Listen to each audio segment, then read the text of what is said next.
Are you asking me that now? Yeah. Oh, well, I thought we were still just jawing before we started. Anyway, watching what's happened in women's athletics today is more than exciting to me. It's extremely rewarding because, of course, I came in the era where women were denied the opportunity to participate. Yeah. And we've got the Olympics coming up, and we, of course, have some SIU representatives there. But just the number of women competing. A lot of people don't realize that we had in Rio more women Olympians competing than men. And that's even more surprising when we know that there are 30-some more spots for men than women. So women have grasped the opportunity to compete. They've always wanted to, but not the extent, because they see other athletes, and they want to emulate them. So, it's so exciting. And I lived in a generation where the breakthrough was happening, and the young women I coached, they were so appreciative. Yeah. Oh, they were appreciative. And that was especially rewarding. And I worry today that men and women alike don't appreciate that opportunity. They don't realize, say, a college scholarship athlete, what they're getting because of their athletic ability. And maybe they're more focused on wanting more than to appreciate what you have. Yeah. And I think that's a real theme in my life, is to want more but appreciate what you have. Well, and that is a fine balance, especially in the modern collegiate sport arena, where it's become such a big business. I this is just a very relevant topic of conversation, where Governor Pritzker has just signed into law the compensation components of collegiate athletics, and I don't know if that's something that leads to both a recognition of value in the athlete, but also the athlete being able to have a more appreciation for participation in sport, just because now there's more skin in the game from the institutions pulling them along. That's an interesting perspective, that it is big business, and sometimes it's too much big business. Yeah.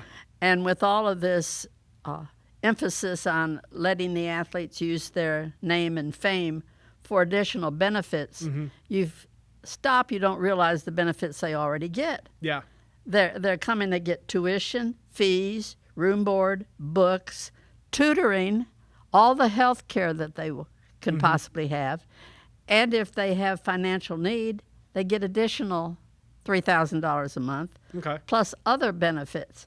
And you kind of step back and think, wow, what else do they need? And the thing that bothers me most is that athletics is getting more and more expensive. And people think, okay, you read about the NCAA $1 billion contract, $7 billion contract, and you think it's big business. But the matter of fact is that within the NCAA, over 1,000 institutions, there are only 20-some that actually make money. Okay. Now, all right. I think that's a fact that, people involved in sports know, but the general public doesn't know. And if, in fact, they're not making money, they're using student fees, which certainly I support, or we wouldn't be here.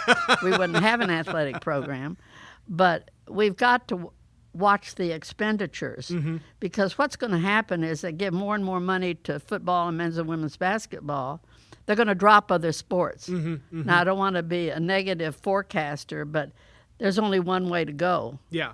You have. And back in I believe it was the late 80s at the NCAA convention, we talked about these escalating expenses and these absurd and obscene salaries that the coaches are getting. And we proposed a very minor restriction on pay. And that was for men's and women's basketball, that the assistant coach at a graduate assistant level could only make X amount of money. Very reasonable. And it was the first step in trying to get an antitrust suit. What happens? Coach Mike Kay praised in, no, his isn't going to be limited like that. He's going to make a whole lot more. And they took the NCAA to court, and the NCAA lost millions in the suit. So people are saying, how come, these coaches are making 7-8 million? Well, it's keeping up with the Joneses, and there's no limit. Yeah. And, I'm a great advocate in saying, let's limit it. Yeah. In fact, there's a group called the Drake Group that educators, prominent people in athletics get together and advise what should happen. And they were saying, look, the coaches certainly shouldn't make 2 or 3 times more than the president of the university. Yeah. And so they were suggesting, why not put a cap 2 or 3 times as much? Didn't go anyplace. Well, and No. you hear the stories of the highest paid government employees in certain states being coaches for sport teams at a collegiate level. Yeah, that's where the money's going. So you can't really blame the athletes. I'm sweating, I'm working hard, and I'm having a harder time making it because I come from a disadvantaged background. And here's Coach ABC that's making $7 million. Mm-hmm. And you can understand why they want a part of it. Yeah. But like so much, people don't know the history, and they don't know, like most schools don't make money. Yeah. And I worry to death that they're going to start cutting tennis, golf, soccer, swimming. Most places, they don't make money. Yeah. So what are we going to do? Give it to a select few. And that ruins the whole amateurism aspect of collegiate sport. And I think that is a component that we will explore for the 74th episode of the WTF Carbondale podcast, where we're going to explore a little bit of history. We're going to explore a little bit of the mechanisms around collegiate sport for this podcast, where we talk to interesting people about their interesting lives and tie it all back to this little old place we call home, Carbondale, Illinois. And for this episode, we have Dr. Charlotte West. I'm so appreciative, not just of this time here, but your patience with me and in my previous technical issues earlier in the week trying to get this set up. And it's the wealth of knowledge that you bring about, not just what you've done within the world of collegiate sport, but also just being able to have observed it over its development into what we see and what we engage with now. Has sport always been part of your life? I mean, is it just something that since a kid you've just been competitive and loved the act of sport and so thought to pursue it through and through as a career path? Yeah, let me, before I answer Yeah, that, please just do. say, here, next June, 2022 will be 50 years of Title IX. Awesome. And I have spent that 50 years, a large part of my life, working on the implementation of Title IX. Now, how did I get interested in sport? I've always loved to run, play, dance, anything physical movement. And I was fortunate in growing up in St. Petersburg, Florida, that junior high had women's volleyball, basketball, and softball. And so I played volleyball and basketball and softball. And then I went to St. Petersburg High School, and they had sports for women.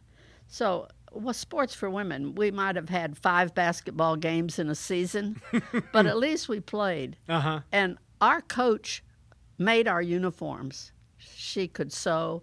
She made our uniforms. Our parents drove us to the games. There was no public support or school support other than you can do this if you want to. So what a shock for me when I went to Florida State University as a freshman. Nothing for women. At all. I mean, nothing at all. And what a credible program they have now, you know. They're always nationally ranked in softball and track and field and golf for women. Oh, marvelous school, but nothing for women. And when I was in high school and we had those high school sports, our coach also played on a city team which was AAU sponsored.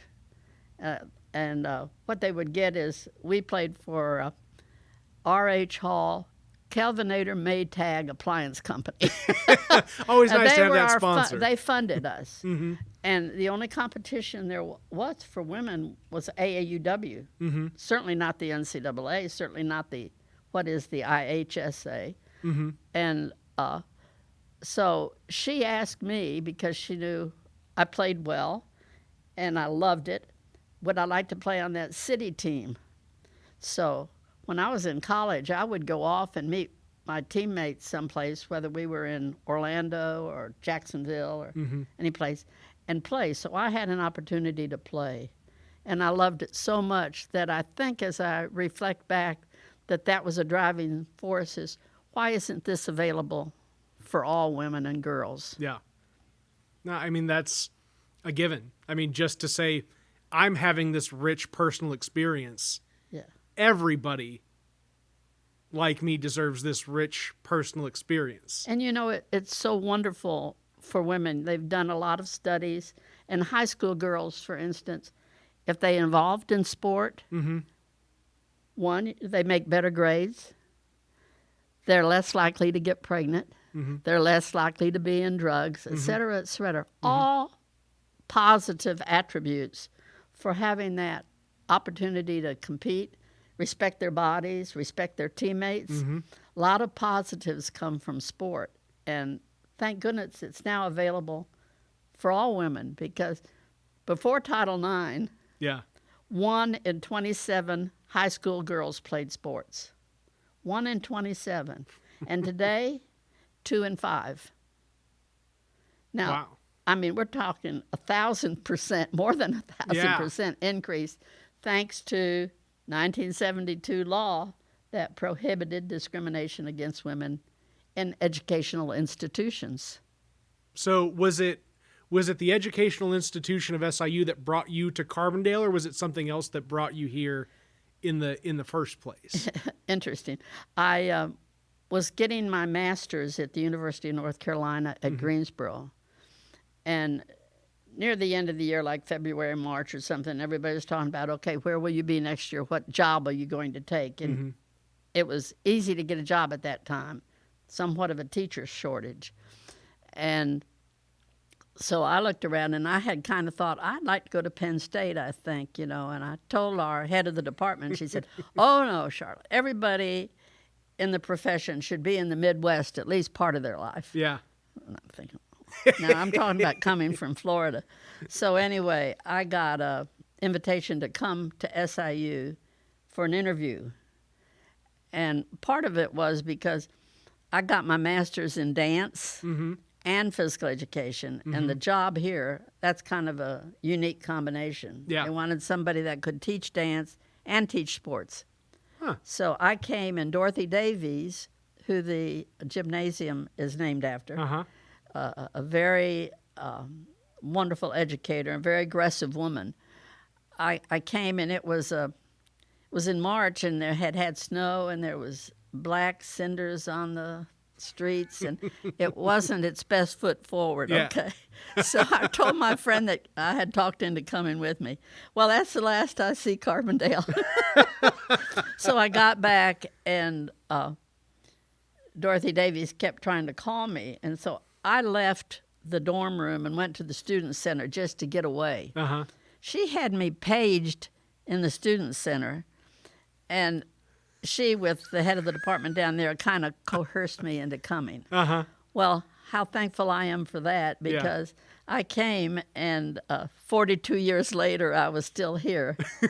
And only once in those 42 years did I seriously consider leaving. Yeah. And I stayed, and I had a lot of opportunity. And, SIU, I love. It's a wonderful place. So I don't like that comment about that's the last time I see Carbondale, because I've seen it for many, many years since. But it's so, I've got to tell you, Charlotte, it is so indicative of every conversation that I have on this podcast, but just in on the street here. It doesn't matter what age somebody is. It doesn't matter where they've come from. It doesn't matter what their plan in life is. It just so happens to seem that when they say, I tried to get out of Carbondale, what they generally follow up with is, but I couldn't help but either stay or come back. I at Florida State, where I went to college, I had a major in mathematics. Wasn't thinking of sports at all, Yeah. you know. And when I got my doctorate at Wisconsin, I concentrated on statistics, and because that was a wonderful blend with my math background, and I liked tests and measurements and everything. So my advisor there left, so they decided that I should come to the University of Wisconsin and be a specialist in the measurement area in physical education. And they threw a lot out in front of me to entice me. And in fact, they ended up saying, come the first year, you don't have to do anything. We'll just give you an upfront sabbatical. You can set up your research and do what you want. And so that was a difficult period because that I loved. But that was also at a time just when sports were starting to grow for women.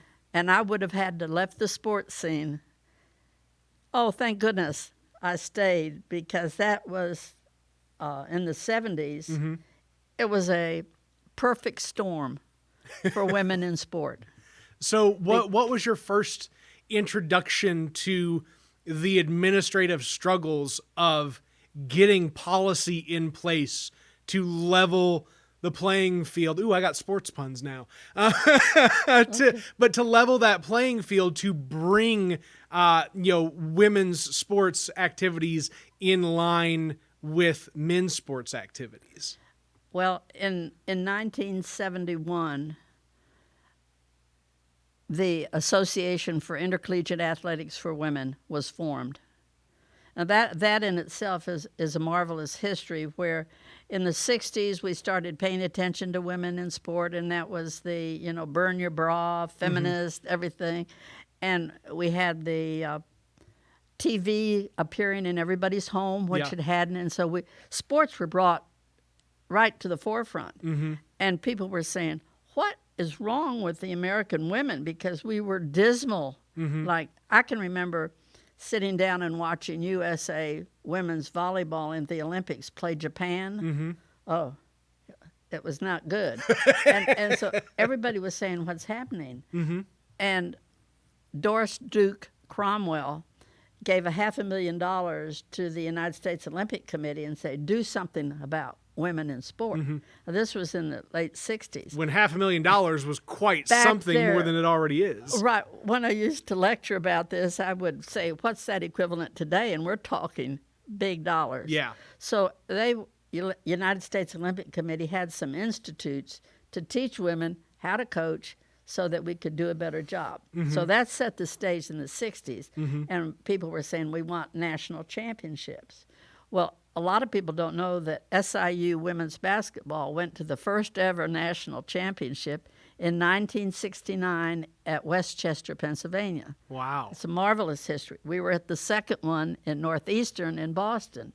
So we have a very rich history. But just those teams and starting the sports, people were saying, oh, we need a national championship. These were invitational championships.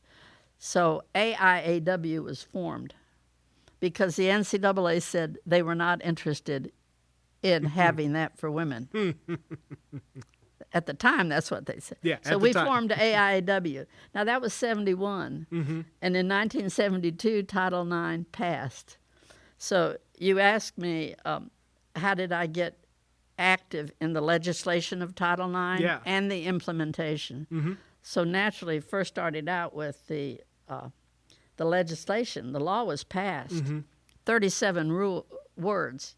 No one in the United States shall be subjected to discrimination or excluded from participation in any educational activity or program receiving federal funds. Okay, 37 words. What does that mean? Well, the lawyers in Washington had to write the law to explain it to people, what you had to do and what you didn't have to do. And SIU was one of the few schools they visited to talk to people, talked with me and a professional colleague to find out what should be in the law. So we were instrumental from step one in writing the legislation, and they wrote it and had a draft.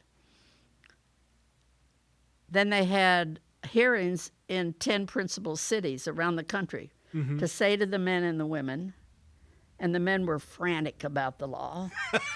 Really, they were frantic because the head of the NCAA said it will be the demise of men's sports. It's always the end of something. It's the end, the sky is falling.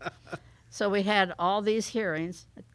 They took notes and everything. And in 1975, the regulations were published. And they said, okay, you have 3 years to comply. Such a joke. 1978, everybody will be in compliance.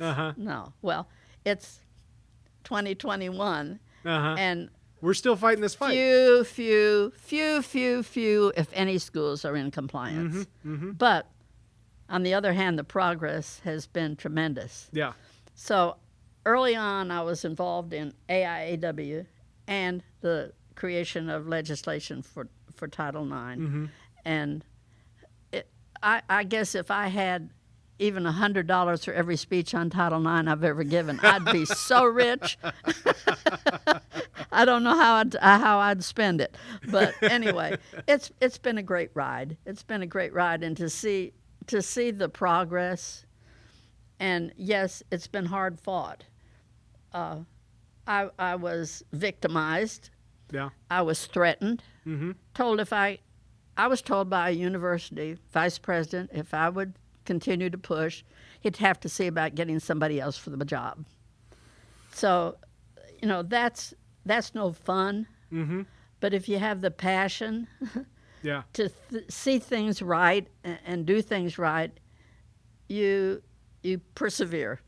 You persevere. Well, and once you start down that path, right? Once you have been approached by the institution, whatever it may be, in this case, the federal government, that came to you, that came to the school, that engaged with you directly, once you're down that path, whether you are in a position with a title or not, you're that credible person on that issue.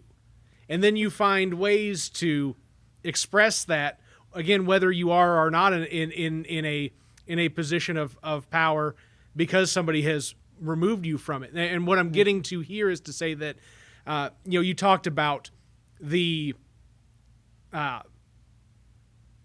television and its impact and how media played a role in all of this. Very much.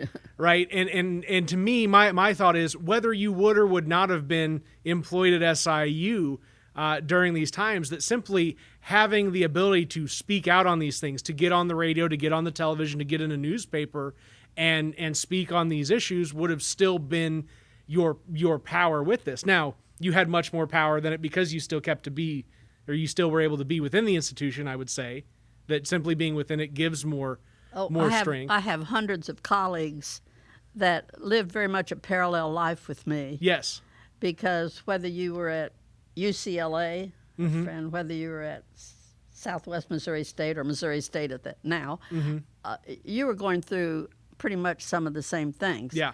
Maybe not as closely aligned with the national group as I was, but you were still going through the same thing, being damned for asking for something. Yeah. And having to keep pushing. I can remember way back in the mid-'70s when people were starting to heed the law a little bit more carefully, saying to the male athletic director, if we change 1% a year, let's just have a plan. Like the men were getting, like, say, 92% of the budget, and we were getting 8%. Well, let's just change that a little bit at a time. And they scoffed, but we were willing to take baby steps because we'd had nothing. Yeah. We had nothing. I mentioned we went to the first national women's invitational basketball championship in Pennsylvania. And when we were invited, we had no budget. Yeah. And I went to the administration and said, help, we need something. And so we got 2 cars, meals and lodging. Two And cars. we had just won the state women's basketball championship. And we had like 14 or 15 players on our team, which you could not take in 2 cars. No. So we had to cut. And that was terrible. These young women had played all season with us, had just won, but we couldn't take them. So we were going to cut them down to 10, 5 in each car. And my assistant coach at that time would drive one and I would drive the other. And I have to add, our assistant coach was Billy Moore, who was the 1976 Olympic coach. Oh, man. And I had recruited her at one of these institutes where was funded by Cromwell. I knew right away she knew a lot about basketball. And I talked her into coming to get her master's. She was soon recruited away, I might add. But anyway, we had to pick this team. So at the last cut, the players said, "Oh, Dr. West, we don't care. We'll ride 4 in the back seat. Don't cut anybody else. Don't cut anybody else." And I said, "That's a long way from Carbondale to Westchester, Pennsylvania. It won't be comfortable." Well, they went on, and so we said, okay. So we had all these 4 people in the back seat and 3 in the front. And you know what? A round trip, never one complaint. Yeah. Now, today, I'd probably be sued for crowding them in the car. It's a different era. Yeah. But we went and the most wonderful, wonderful time. So it kind of reflects back what I'm saying. It was a different era and what the athletes expected. Yeah. And what they got. So the 70s were such a wonderful time with increasing number of participants, adding sports, getting increased funding. And I was president of this AIW in 1978. And between the 72 and 78, I had 10,000 people asking me for interviews, or students, heard about Title IX, or their teachers did, and wanted to write papers. In fact, I played in a golf tournament at Pinckneyville just a couple weeks ago. No, it was in Nashville, and a young lady from Du Quoin said, "Oh, I remember I was a senior, and I got to interview you on Title IX." But, the students were interviewing me, and the reason I'm mentioning that is because in 78 I was in Washington, D.C. at a AIW meeting when several students on the SIU campus filed a complaint with the Office of Civil Rights over our program at SIU. Well, a lot of people I reported to later told me they thought, "You did that." I didn't do it. Yeah. The students did it because just you happened. had educated the students. Yeah. So I was proud of them, and we got our first Title IX review, which they came in and said, "You're bad here, you're bad here, you're bad here," and we made some good progress. We made some good progress. So was there kind of a more tumultuous point after that from 78 kind of into the mid 80s where there was kind of some push and some pull and some more That's fighting? a marvelous question. You have some insight, I can tell, but the 70s... blame Diane. It's all her fault for giving me some insight. The 70s, I said that was a perfect storm. Well, what happened in the 80s was we had Ronald Reagan as the president, not a supporter of women's sports by any shape, or very much a states' rights guy. And Grove City College in Pennsylvania filed a lawsuit saying they didn't have to follow Title IX because they didn't get federal funding. Okay. Well, subsequently it was found out, yeah, they did get federal funding.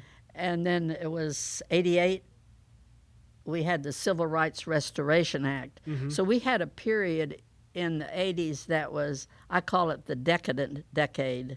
It was dismal because male athletic directors are saying, now we don't have to do anymore. No, now we don't have to do anymore, Law's not really in effect.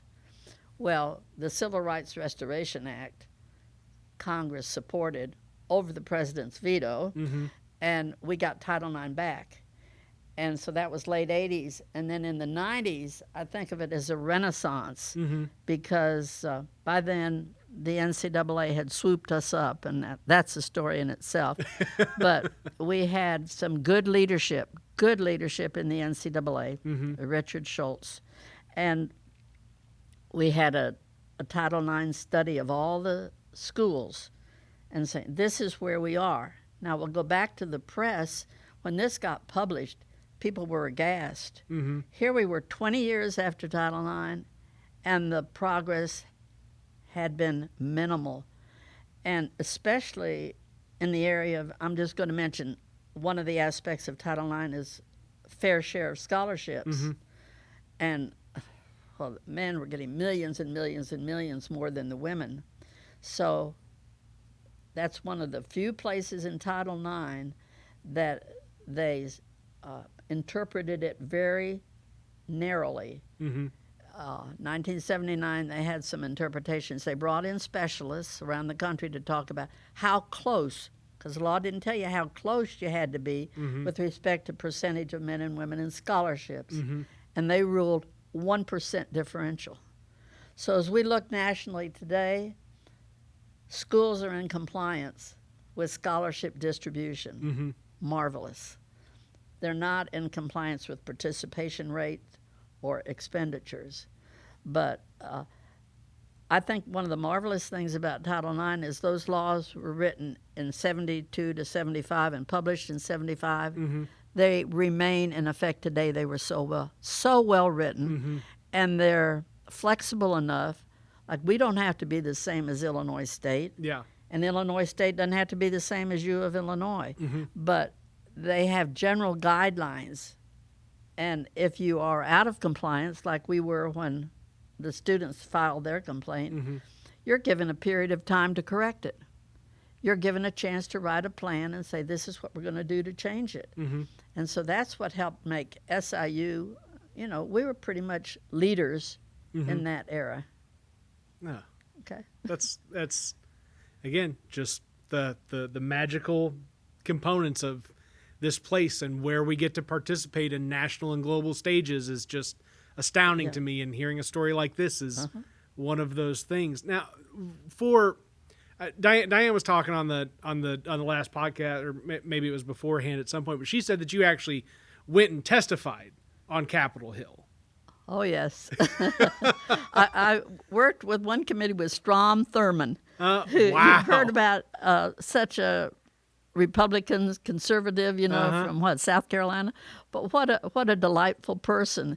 And I was very naive about politics, So I was called in because there weren't too many women that had the experience a few of us had. And I was like, wow. And I can remember sitting at a luncheon with him and saying, now, tell me, we talked this morning about so-and-so and so-and-so, and I said, you weren't even in there, and you know all of this. And he said, that's what a good aide does. That's what a good aide does. And anyway, yes, I did testify before a Senate committee, not the whole Senate not the in whole itself. Senate, God forbid. Hey, committee's the still Senate pretty committee big. was enough.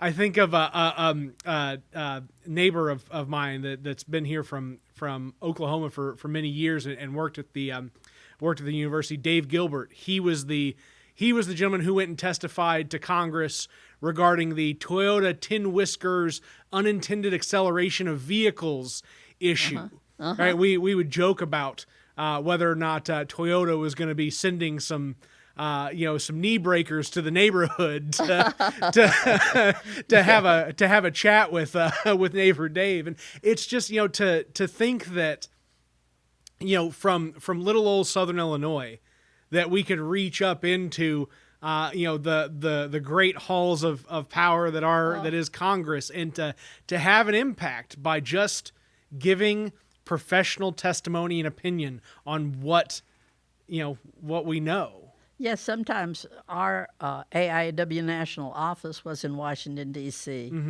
and when different issues about Title IX came out, I can remember going to the Capitol building and meeting with different House of Representatives people, just to try to explain things to them and try to get their support as laws were enacted. Yeah. Because once the NCAA published their report, they created, and I can't think of, is it Cardis Collins, Democratic senator from the Chicago area, proposed a national federal survey of how schools distributed their money. And that is still in effect today. The Education Inequity Act is an act that every school has to fill out a form and send it in every October. And you can go on the internet and find out, okay, what about Belmont College? How about Florida State? How do they distribute their money? You can find out all the key components of Title IX. And that has helped tremendously because schools have to up front say, this is what we're doing. Yeah. And so once people get information, it's very advantageous for progress. You can't deny it when it's on paper. When you show the hard facts of the numbers, then it becomes unquestionable. Right. That's so true, Nathan. Title IX has had some myths about how bad it is, and one of it is it's causing you to drop men's sports. Okay, yes, some men's sports have been dropped, but more have been added. Yeah. And when I speak and I have a PowerPoint and I show the number of sports that have been dropped, and then I show the number that have been added, they're still coming out ahead, and they're still very much disproportionate participants of men and participants of women. And, you drop sports for different reasons. Like gymnastics had a lot of dropping of sports. Well, that's because the high schools were not having gymnastics because liability reasons. And so if you were a gymnast, you were coming up through a club system. And it was so expensive. And I can remember Herb Vogel, our coach here for years, saying to me, we need our own gym. We need a floor that has a cave in it, and we need this and this. And I'm saying, Herb, we don't even have any money to do, what we're doing. So nationally, it wasn't just here, but nationally, gymnastics was dropped. And it's still a club sport. It's not very, very few collegiate programs. I think it got down to 12 in the men one year for Division I gymnastics. Wrestling suffered, and I can't sit here and tell you why wrestling suffered. Yeah. But the wrestling coaches were adamant that it was Title IX. And so that's been a whole different battle in itself, is to try to show that, they're dropping wrestling, but they're adding soccer right and left, lacrosse right and left, and most of all, football. Because I used to do a lot of lecturing in the Northeast, in those very prestigious academic institutions, and they were suffering from having low male student population. And they were adding football to bring in male students. So football grew like topsy, and wrestling dropped out. And it wasn't Title IX. Yeah. Didn't have a darn thing to do with Title IX.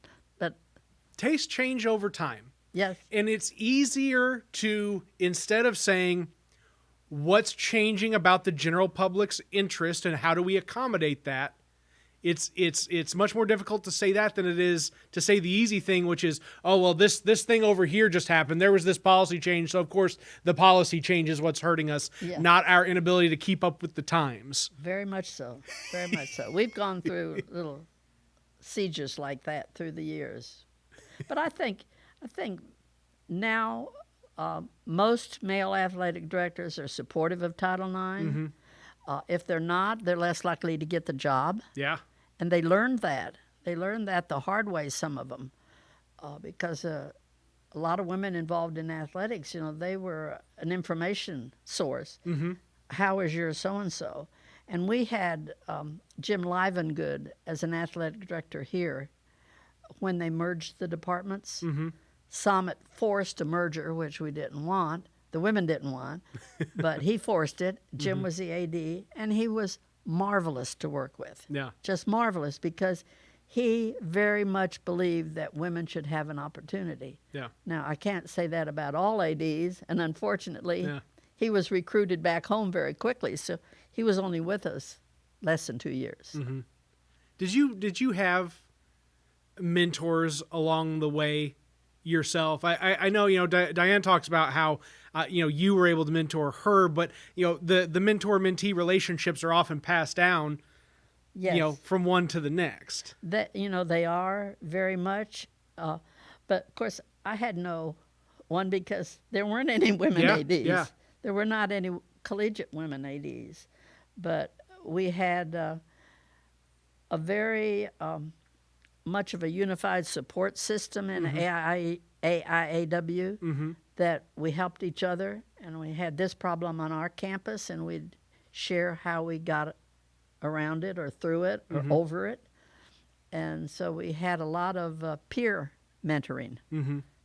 That is such an interesting thing to understand, that when there is not already this traditional system in place where there is a hierarchy that would yield that type of support, that you have to go horizontal rather than vertical, Right.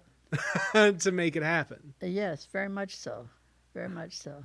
Do you remember some of your early media interactions, like your first time on television, or your first times having to talk to newspapers or radio interviews or things like that? Oh, boy.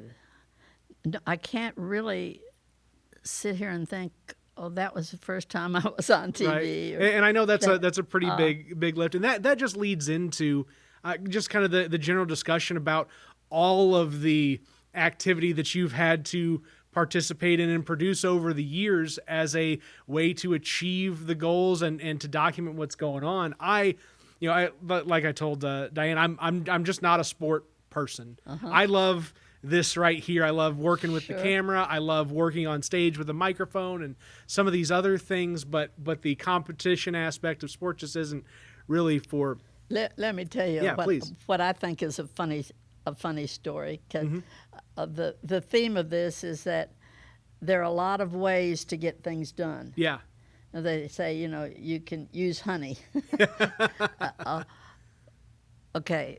In 1968, the Women's National Golf Championship was a two-person team event. And we had, as our players here, and I coached the golf, Lynn Hasty from Carbondale, now Lynn Hasty Fitzgerald, and Dorothy Germain, who eventually was on the professional tour.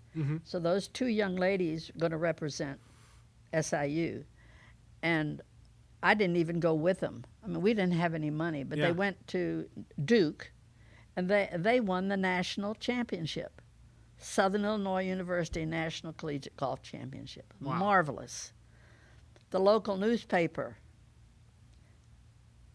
A column inch, a single column inch.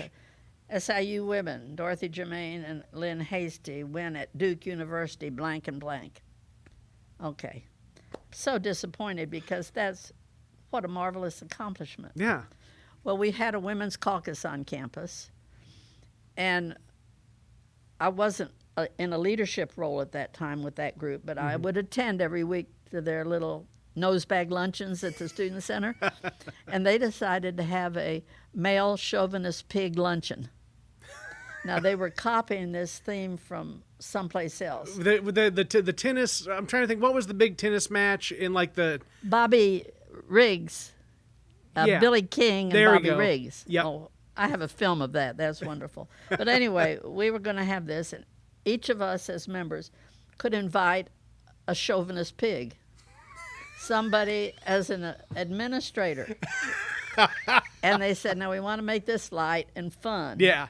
But every woman will introduce their pig. This is my pig. This is my pig. And why he is a chauvinist pig. Well, they even had little pink pig placemats.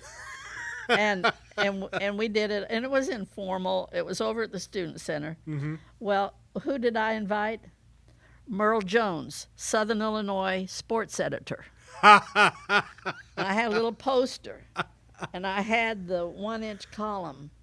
So I got up and I introduced, and I said, "This is Merle Jones. He's supposed to cover men's and women's sports. And after the national championship, this is the coverage we got." And so we all went around. Well, I was reporting to Vice President George Mace at the time, and he kind of got his nose out of joint because he said, "Why didn't you invite me?" And I said, "George, you certainly qualify." But I wanted to get Merle because I thought this was good. So anyway, the next fall, half a page, women's golf. There you go. And so if you work, you have to work a lot of different ways. Yeah. And I tell that story because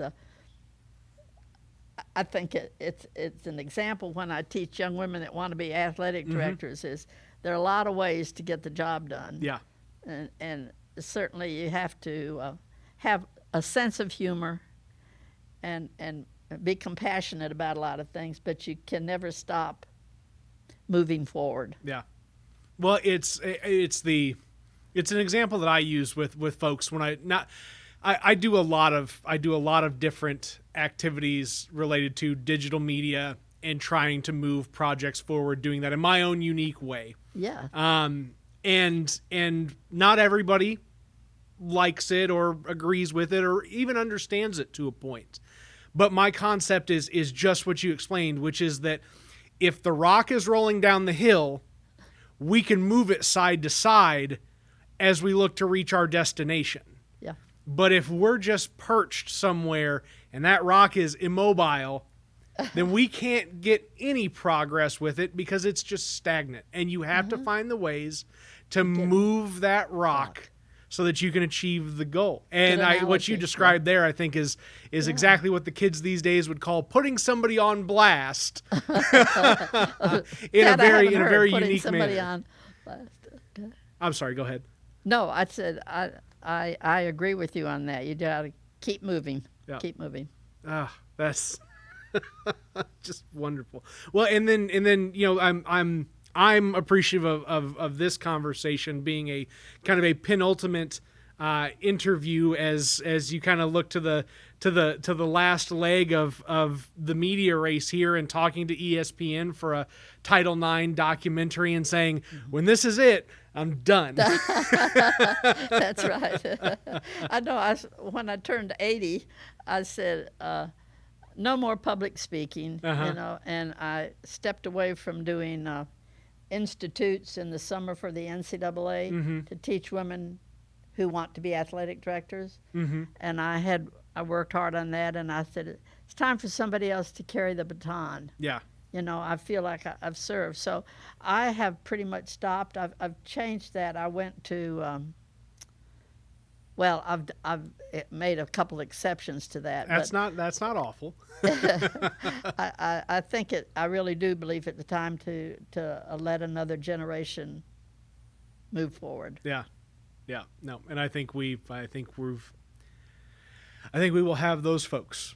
I don't think it is unreasonable to say that a legacy left will empower the next generation of folks to achieve whatever the next leg of seeking equity, not just in sport but in existence as a whole. Right. Plays that part. Now this is, we've talked a lot more about. I know I said, we'll get to some personal components to this at some point, but we really did gobble up most of our conversation with Title IX. But I'm interested as well in what you shared with me, before we started the podcast here in seeking out and reconnecting with family. You had talked about kind of that process just a little bit, and are you comfortable kind of just sharing that? Yeah, and very much so. I was adopted by parents that lived in Wellsville, New York. They went to a home for unwed mothers in Grand Rapids, Michigan, and so back in that era, there was not a lot of openness about unwed mothers and Yeah. also about adoption. So I didn't really find out I was adopted until I was 12. Wow. But we were into the war era, Mm-hmm. and they were talking about displaced persons, and I didn't have a birth certificate. So I said, Huh. I want a birth certificate. And they said, well, okay. They would try to get me one. So they wrote to the lawyer in Wellsville, New York, Uh-huh. and he got a birth certificate. And on that birth certificate, it said my mother's name and where she was from in Michigan. Mm-hmm. Elizabeth Scott from Marshall, Michigan. So I had that since I was in my teens. Uh-huh. I didn't feel right going to try to find my parents when my real parents, the ones Yeah. that adopted me, were living. But after they had passed, because they were older, Mm-hmm. I thought I really would like to find my mother and father. Yeah. So I went to Marshall, Michigan. What And- about what year was this, if you don't mind to contextualize? Let me see, probably about 70, 1970 maybe. So while you're in the mix of all of these other things, Oh, yeah. the emotional lift of Well, it's interesting because I was at French Lick, Indiana, mm-hmm. because I was vice president of a Midwest group, professional group, Mm-hmm. and I had to go over there and, make arrangements for the room and all this, the meals and all this kind of stuff to put a convention on the next year. Mm-hmm. And I looked at the map, and I was so close to Marshall, Michigan, Uh-huh. that I thought, okay, now when I'm there, I'm going to drive up. And I talked a friend into going with me. And so we drove up to Marshall, Michigan. Mm-hmm. My plan of attack was to go to the library, Mm-hmm. find what do I want to say? Not an annual, a yearbook, Mm-hmm. and look for somebody that would have been like 19 to 24 Mm-hmm. by the name of Elizabeth Scott. Mm-hmm. So this friend of mine, we got to this place, checked in the motel. I got in the shower, get ready to go out to eat that night. She went to the main office. I'm not sure why, but she came back and I said, well, did you find out anything? And she said, oh, yes, I talked to her. I What? said, that's shock. I said, what? And she said, yes, I asked the man that owned the motel that I checked in, do you know Elizabeth Scott?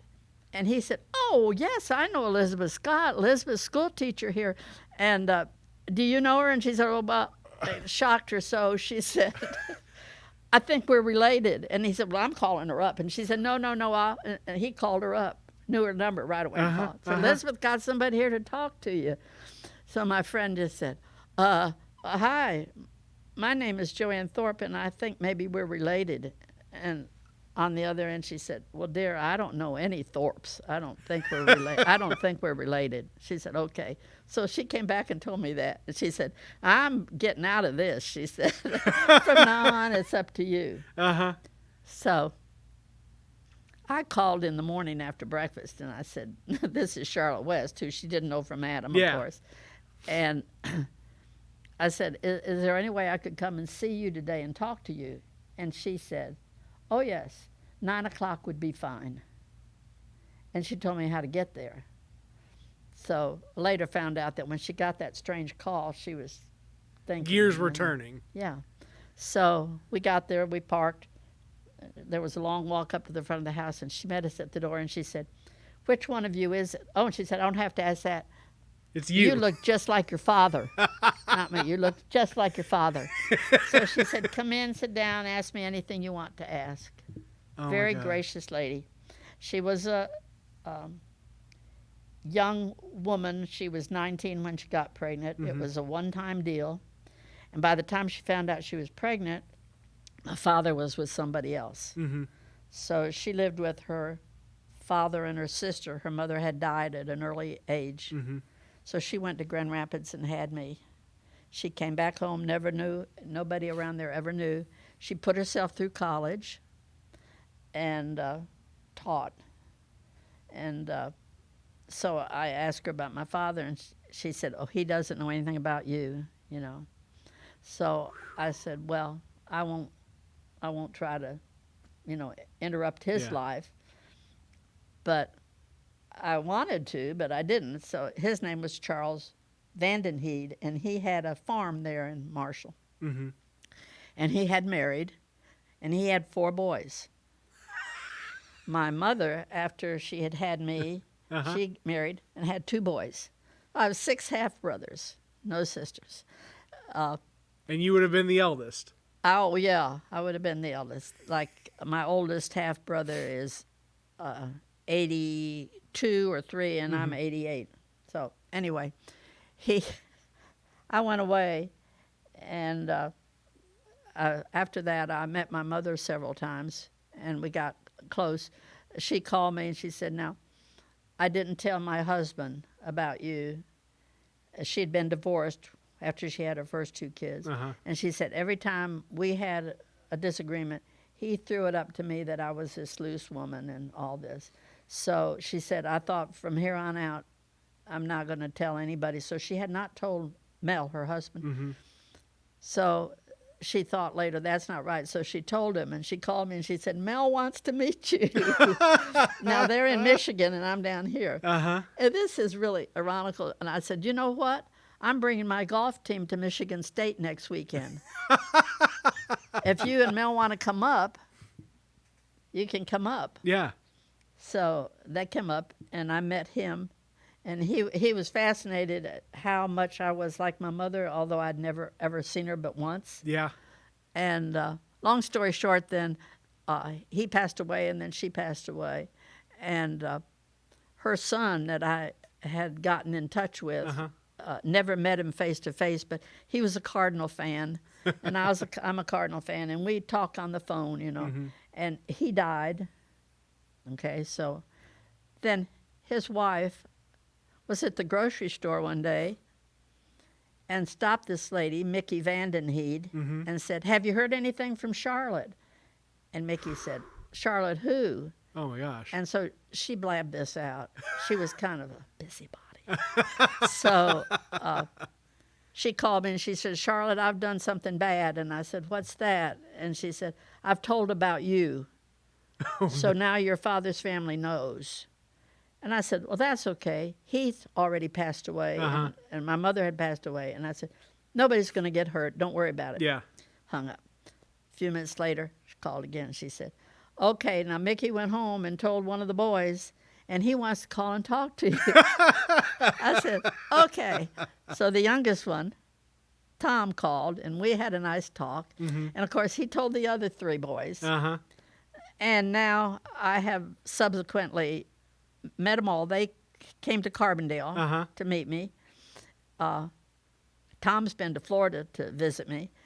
I've been to a Vandenheed family reunion in Marshall and met that group and some others. And my brother, the oldest one, is a sports editor. Stop it. Yep. And just a marvelous person. So long story short, I have 4 half-brothers that I've met and I communicate with, and it's been just been very wonderful. Yeah. That is... I could almost cry, Charlotte. Like, that is just what a story. I know. It's interesting, Nathan. I had a neighbor that back when I decided to go up the first time to find my mother, and she said, oh, leave it alone. Just leave it alone. You know, you don't know what you'll find. And I said, if I get there and she's the town prostitute, she's the town prostitute. I'm not. And I said, so I'm not going to worry about that. What I find is what I find. And, of course, what I found was all very positive. Yeah.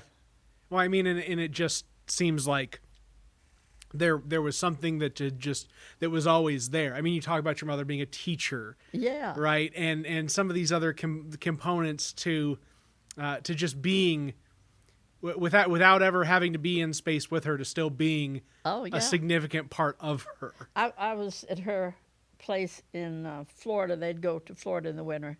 And after breakfast, we were just getting to know each other. She says, do you like to work crossword puzzles? And I said, oh, I love it. I love it. So she pulled out of the paper. She had one, and I had one. We were sitting there. And she got through ahead of me and said, there, I beat you. I got through it. So she was competitive too, is what you're telling me. She's just competitive, and Mel was just sitting over there laughing. And shortly after I finished mine, and she said, "Well, I did give you the harder one." So we had some good times. Oh my gosh. So are we done? I mean, that's Yeah. we're at 59 minutes. Oh, and an hour. That's it. That is Perfect. Go ahead. Perfect. Sorry. No. That's it. That is Okay. episode 74 of the WTF Carbondale podcast. Dr. Charlotte West, an amazing person. No, you're not on camera anymore. You're safe. Okay. You stretch out as you see fit. I'm so thankful to the folks that just brought Dr. West up and then helped to facilitate this. And it's amazing how interconnected she is with all of the amazing things that have happened in this place, but around this country, and how it's influenced sport worldwide. And that's just what this whole project is about, is showing how connected folks are in this town, not just with each other, but with much greater things than ourselves going on in the world around us. So without too much more pontificating on that, have a good one, folks, whatever that one may be.